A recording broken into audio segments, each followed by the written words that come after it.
First opportunity for me to be in front of you since a couple tragic things have happened. First, to the UCF family, all the former players, everybody connected with that program.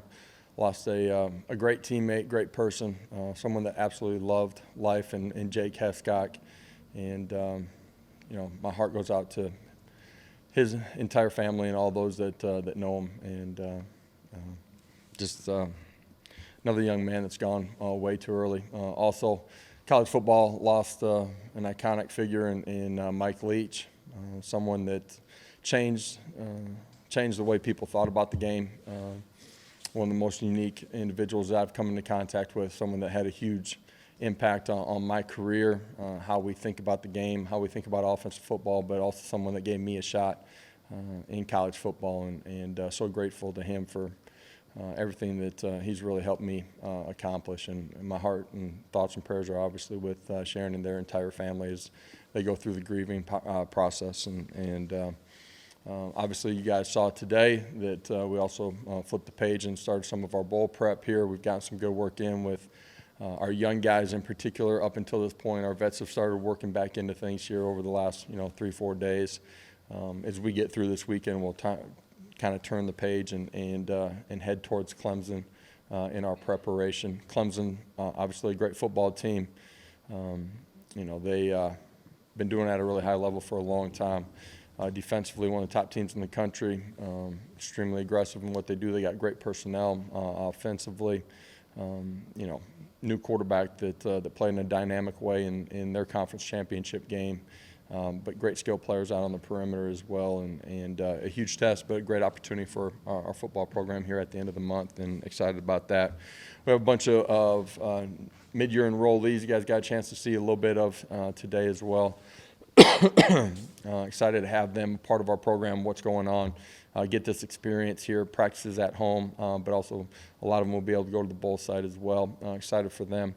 I'll talk about those guys here when we get to signing day as well. So I'll open it up to some questions for you guys here at this point.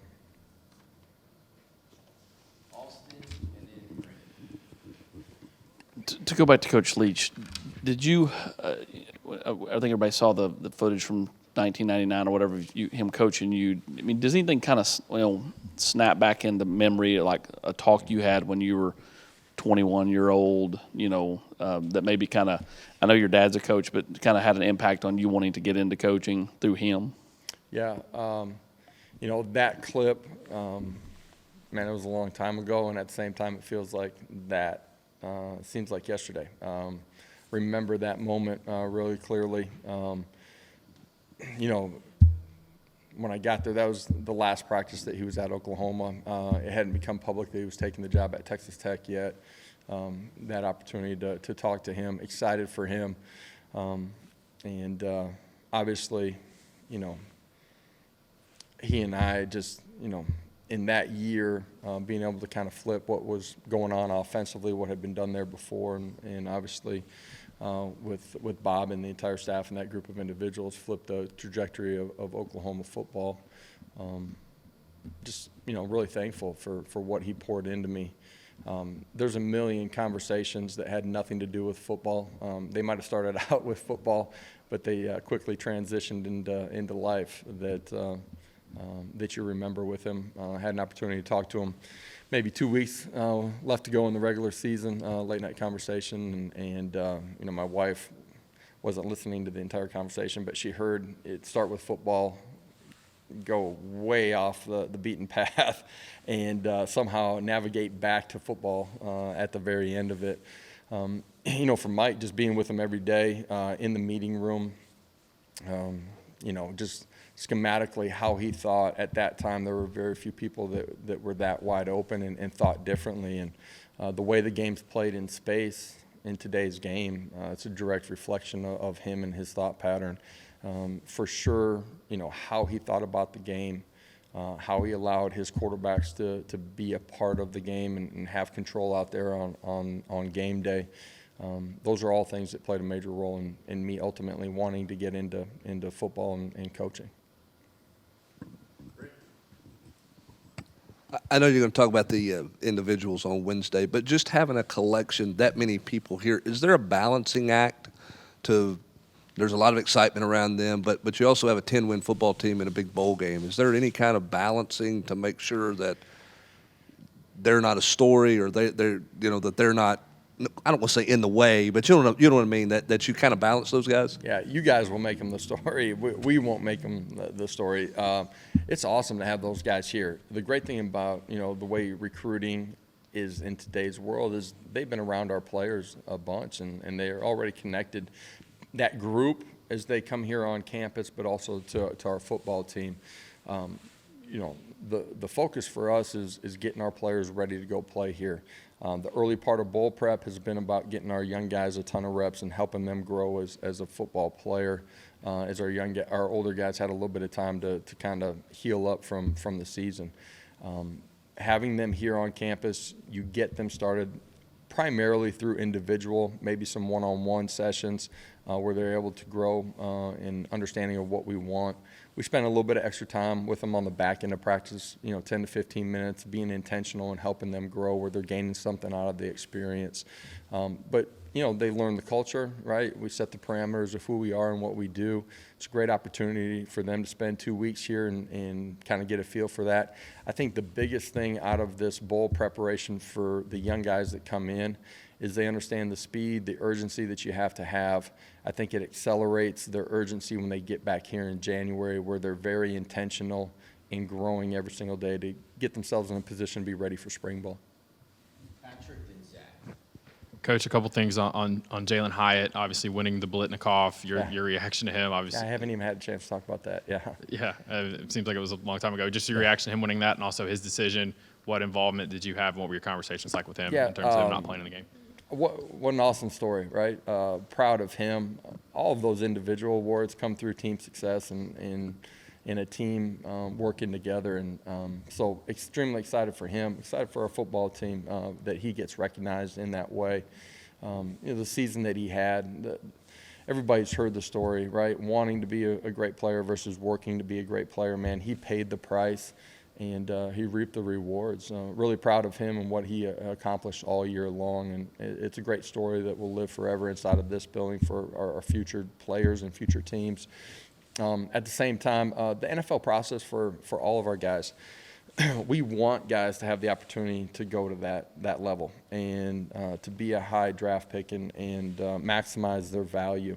The conversations we use, not just coaches, but resources, and you try to get them the right information in front of them so that they can make a right decision for them and their family. And whether that's, Jalen, whether it's Darnell, all those guys, you feel like they have the education, they have the information, but then you let them make a great decision. And excited for Jalen, his future.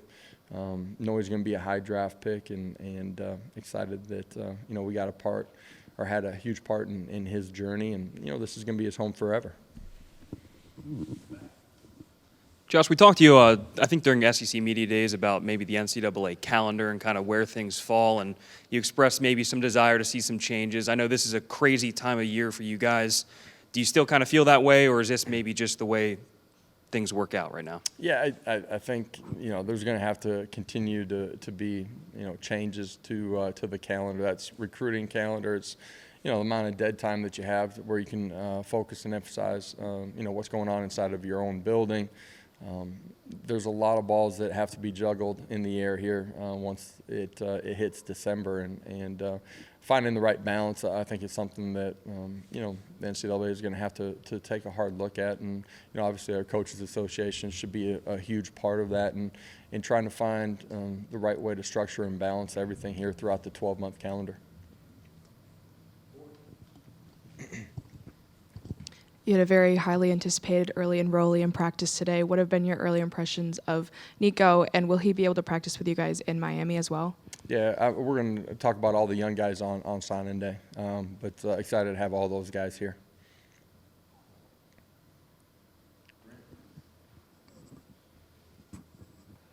You feel pretty good about where you are health-wise now that you've had a few weeks after the season. Is there anything long-term out there? I know Trayvon missed some time. Do you anticipate him being back? Do you feel like you're going to be pretty pretty full speed from a health standpoint? I do feel like, by the time that, we get to the major part of our prep, but certainly by the time we get to Miami, we should be pretty healthy and ready to go compete with everybody.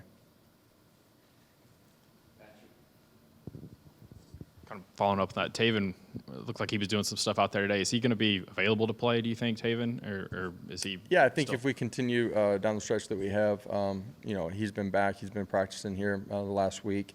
As long as we continue on that, I feel like he'll be available for us when we get to Miami.